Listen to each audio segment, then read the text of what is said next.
The quotient rule states that the derivative of f of x over g of x is equal to g of x times f prime of x minus f of x times g prime of x all over gx squared. One helpful way to remember this is that the low d high minus high d low over low squared is equal to the derivative. So what I mean by that is that g of x is the low function, h of x is the high function, and when I say d, it just means derivative. So low d high, low times the derivative of the high, minus high d low, high times the derivative of the low, over the low function squared. In part A, 3x is my low function, and 4x squared minus 1 is my high function. So y prime is going to be equal to low d high minus high d low over low squared. The low function is 3x, so low d high, the derivative of the high function is equal to 8x, minus high d low, minus 4x squared minus 1, d low, derivative of the low is 3, over low squared, so over 3x squared. Make sure you protect the 3x in parentheses. And this is the derivative of the function. I could simplify more if I wanted to, and I might have to if it's a multiple choice and all of the answer choices are simplified, but if you're just on an FRQ, you don't need to simplify any further. In part B, my high function is negative 3x cubed plus x, and my low function is 7x minus 2, and I'm being asked to find f prime of 2. First, I need to find f prime of x so that I have something to plug 2 into. So f prime of x is equal to low d high minus high d low over low squared. So low d high, 7x minus 2 times d high, which is negative 9x squared plus 1, minus high d low, negative 3x cubed plus x, derivative of the low is 7, all over low squared, 7x minus 2 squared. Now, if I want to, I can simplify and then plug in f of 2, or I can just plug in f of 2 right away. I think I'm just going to plug in 2 directly.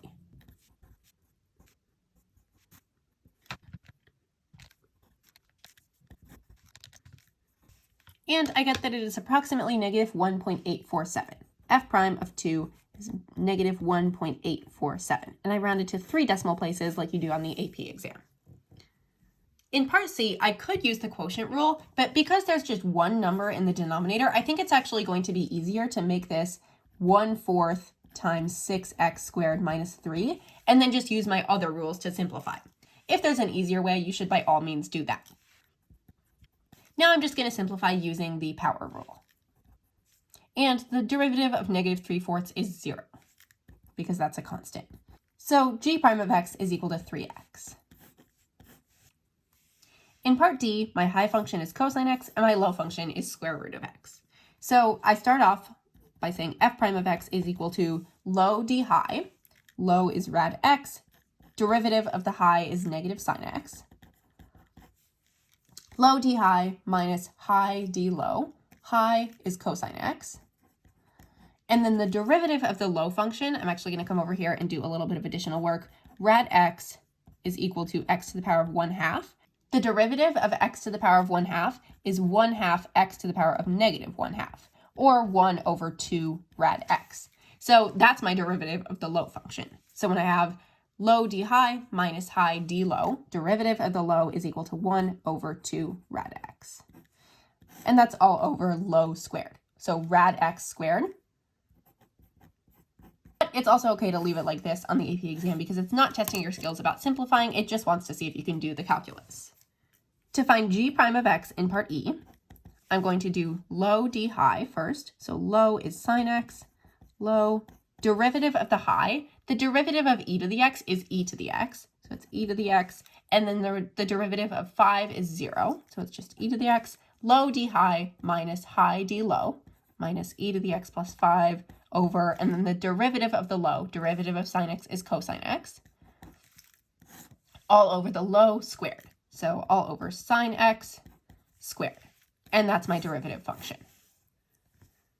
If you weren't sure how I was finding the derivatives of any of these smaller functions, of any of the highs or the lows, like cosine x or rad x or e to the x, I'd encourage you to check out my videos for 2.5 and 2.6 and 2.7 because that's where I cover those rules. Let f be a differentiable function such that f of 3 equals 27 and f prime of 3 equals 18. If g is the function defined by g of x equals f of x over 4x, what is the value of g prime of 3? To find the value of g prime of 3, we first need to find the value of g prime. So to find g prime of x, this is a quotient, so I'm going to use the quotient rule. And this is another situation where I'm just going to first plug in the generic values like f of x and 4x instead of plugging in actual numbers, but I'm still going to use my quotient rule. So I will use the low times the derivative of the high.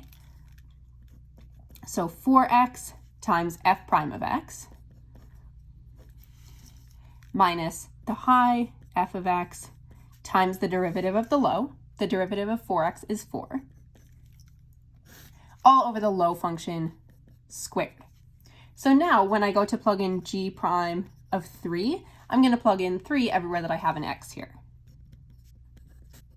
At this point, since I have numbers like f prime of 3 and f of 3, I can use these values that I was given, that f of 3 equals 27 and f prime of 3 equals 18, and plug them in their appropriate locations. So g prime of 3 is equal to 12 times, and then I know that f prime of 3 is 18, minus f of 3, which I know to be 27, times 4, all over 12 squared, or 144. And now I'll just use my calculator and evaluate. G prime of 3 is equal to 0.75. The table below shows values of the differentiable functions f of x and g of x and their derivatives at selected values. Let p of x equal f of x over g of x plus 1. Determine p prime of 2. So to determine p prime of 2, I first need to find out what p prime is. This is a quotient, so I'll use the quotient rule. So I have the low, which is g of x plus 1, times the derivative of the high, times f prime of x, minus the high, f of x, times the derivative of the low. So the derivative of the low is g prime of x, and I'm not including the 1 here because the derivative of 1 is 0 because that's a constant, all over the low squared. So all over g of x plus 1 squared. Now I will plug in 2 because I'm trying to find p prime of 2. And notice that this table gives me a whole bunch of values at x equals 2. These are the values that I need for this problem. So when I go to evaluate g of 2, I will look for what g of 2 is in my table, and it's 4. So this term here is 4 plus 1, or 5. F prime of 2, it says that is 1. F of 2 is also 1. And g prime of 2 is 2. And that is all over g of 2 plus 1 squared. G of 2 is 4, so 4 plus 1 squared, or 25. And now I just evaluate. P prime of 2 equals 0.12. The graphs above show selected values of the differentiable functions f of x and g of x. Given that h of x equals f of x divided by g of x, evaluate h prime of -1. To find h prime of -1, I'm going to need to find h prime of x. And to find the derivative of a function that has a quotient in it, I'm going to use the quotient rule. So h prime of x is equal to the low, g of x, times the derivative of the high, f prime of x, minus the high, f of x, times the derivative of the low, g prime of x, all over the low function, g of x squared. Now I can plug in -1. Now I'm going to be able to use my graphs to evaluate each one of these. So for g of -1, if I go to -1 on my graph, that is -1/4. So g of -1 is -1/4. And for f prime of -1, I'm looking for the slope of the tangent line at x equals -1 on my f graph. So this is -1. Since it's a linear equation, the slope of the tangent line is just the same as the slope of the line, and it looks like the slope of the line is 2. So then minus f of -1. F of -1 is 2. And for g prime of -1, here's -1 on my g graph, and I'm looking for the slope of the tangent line, or the slope of the line. They're the same because it's a linear equation. And it looks like the slope is 1/4. And that is all over g of -1 squared. G of -1 is -1/4. And that value will be squared. Now I can just evaluate in my calculator.